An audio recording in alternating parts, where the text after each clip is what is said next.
नमस्कार। Down the memory lane के इस एपिसोड में आप सभी का स्वागत है। आज हमारे साथ हैं एसीपी श्री अनिल कुमार जी, जो वर्तमान में एसीपी डीपीए में एसीपी इंदौर और एसीपी एडमिन का कार्यभार देख रहे हैं। उन्होंने करीब 35 साल अपनी सेवा दिल्ली पुलिस को दी, जिसमें वो विभिन्न इकाइयों में अलग अलग पदों पर तैनात रहे। आइए जानते हैं दिल्ली पुलिस में उनके सेवा के सफ़र के अनुभवों के बारे में।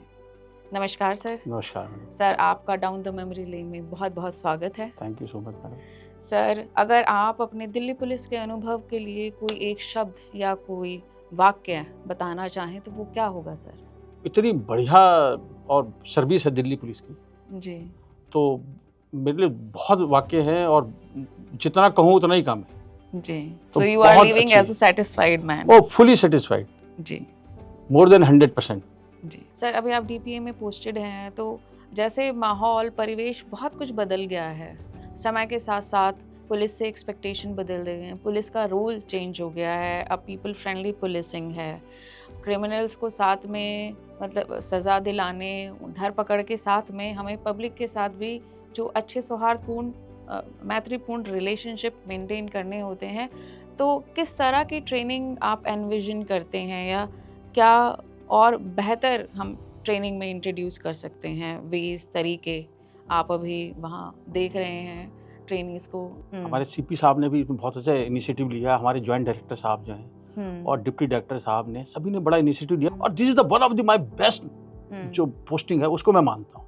इतना अच्छा लगता है, मेरा एक्सपीरियंस है, 35 साल में फील्ड में रहा हूँ। मैं बेटर बता पाता हूँ उनको कि भाई आपको जो लीगल चीज़ें हैं जो बुक में है वो हमारे पीपी साहब और सब लोग बताते हैं, किताबी ज्ञान। मैं उनको वो चीज़ें बताता हूँ जो 35 साल में मैंने कोर्ट में देखी हैं। आईओ कहाँ फंसता है, क्या बोलता है, क्रॉस में कहाँ दिक्कत आती है, इन्वेस्टिगेशन में जो बहुत सारी चीज़ें प्रैक्टिकली जो हमसे गलती हो जाती हैं, क्या करना चाहिए पीपी। तो मैं जो प्रोसिक्यूटर्स की क्लास जाती है उसके बाद उनको प्रैक्टिकल एस्पेक्ट बताता हूँ और ये मुझे बहुत अच्छा लगता है।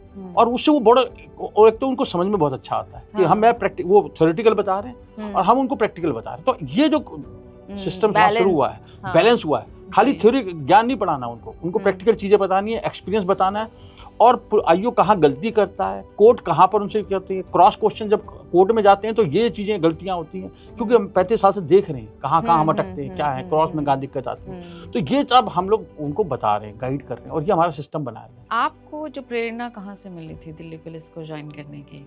अरे वो तो प्रेरणा तो क्या बताऊँ, वो तो प्रेरणा तो अमिताभ बच्चन ने दी थी।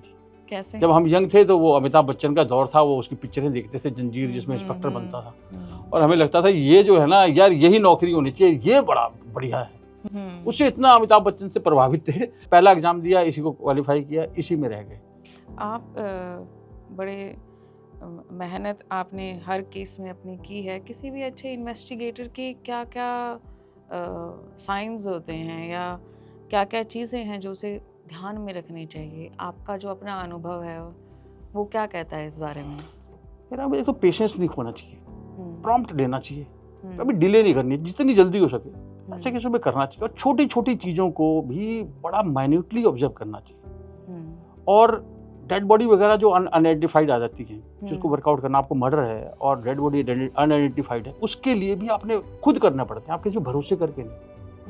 आपने इतनी सारी इन्वेस्टिगेशन की है तो आपके लिए सबसे ज़्यादा चैलेंजिंग कौन सा, कोई वाकया, कोई केस ऐसा हो जो आपको याद हो कि ये वाला मेरे लिए सबसे ज़्यादा चैलेंजिंग? सबसे चैलेंजिंग हमारा जो मैंने आपको बताया था, एक केस में जब जीके में था, इंस्पेक्टर इन्वेस्टिगेशन था, तो वहाँ पर एक केस ऐसा था, जब मैं कोर्ट में था तो मुझे बताया गया कि एक मर्डर हो गया है। हस्बैंड खुद बोल रहा है मैंने मर्डर किया अपने वाइफ का, घर में और कोई नहीं था, हस्बैंड वाइफ था। उसने कहा मैं छत से इसको धक्का देके मैंने गिरा के मार दिया है और आप आ जाओ, आप मर्डर आप टेक ओवर करो। मैं तीजारी कोर्ट में था, वहाँ पहुँचा, तब तक वो थाने में बैठा था। उससे पूछा क्या हुआ? कह दिया हमारा तो ऐसी कहा सुनी हो गई थोड़ी, नई नई शादी हुई थी, वैसे हमने लव मैरिज की थी, जीके में ऊपर टॉप फ्लोर पे रह रहे थे, हमारी कहा सुनी हो गई और मैंने अपनी बीवी को ले जाकर धक्के देके ऊपर से मार दिया। तो एसएचओ वगैरह सबने कहा कि अरे ये तो बिल्कुल सिंपल केस है, कह रहा मार दिया, नीचे मरी हुई है बेचारी और सब कुछ हो गया। हमने क्राइम टीम वगैरह सब दिखा दिया सारा कुछ, आप करो उसको एफआईआर करो, उसको अरेस्ट करो। मैं कहा मौके पे जाता हूँ, मौके पे गया तो जो उसकी बातें वो कोलैबोरेट नहीं कर रहे। मैं कह रहा भाई नहीं मर्डर तूने नहीं किया, मुझे नहीं लगता तूने किया। वो कह रहा ना जी मैंने किया, मैंने मारा।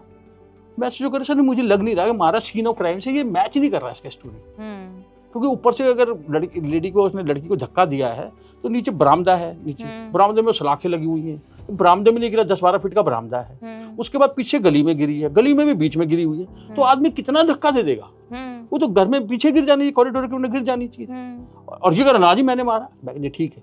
मैं उसके पास आके लगा, फिर मैंने उसको बहुत इंटरवेट किया, लगा रहा, इमोशनल किया, ये किया, फिर उसकी फोटो थी उसकी वाइफ का, उसको दिखा के भी देखिए इसको झूठ मत बोला, हाथ रखिएगा, तो मैंने बहुत सारी टेक्निक उसमें अपनाई, लास्ट में वो बोल पड़ा, सर मैंने नहीं मारा।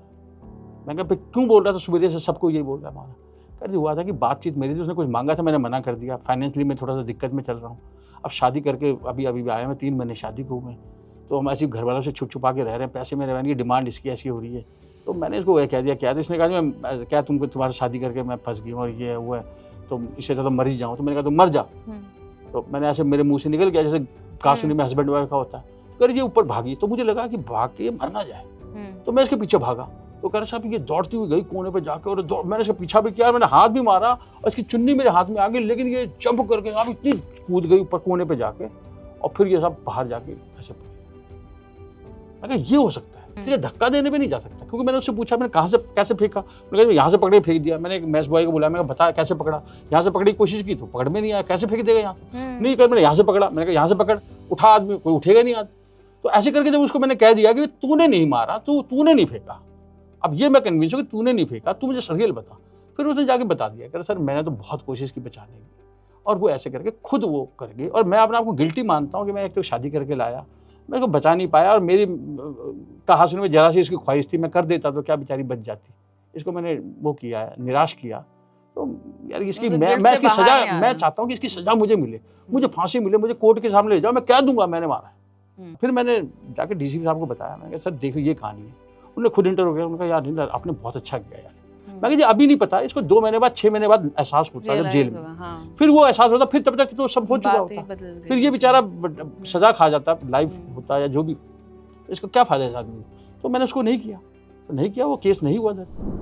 पब्लिक डीलिंग में क्या पॉइंट्स हमेशा ध्यान रखने चाहिए, आपने किन किन बातों का ध्यान रखा कि लोग पैसिफाई, जो भी आपके यहाँ आए, कोई भी अपनी ग्रीवेंस लेके आए, वो वापस सेटिस्फाई होके जाए, उसके लिए क्या? सबसे पहले तो अफसर को क्या करना चाहिए कि कभी भी आपका रीडर और स्टाफ ना चलाए आपको, आप बैठे हुए पूरे साहब अभी नहीं है, साहब मीटिंग में है, साहब का मूड ठीक नहीं है, अभी मत जाओ, ये मत, ऐसा नहीं, आप रजिस्टर बना रखा है, हर आदमी मिल के जाए आपसे, जो भी आदमी आया चाहे उसकी छोटी से छोटी ग्रीवेंसेस है, अगर आप सुन लेते हैं तो आधा काम उसका हो जाता है, और कम से कम आपको पता होता है क्या चल रहा है।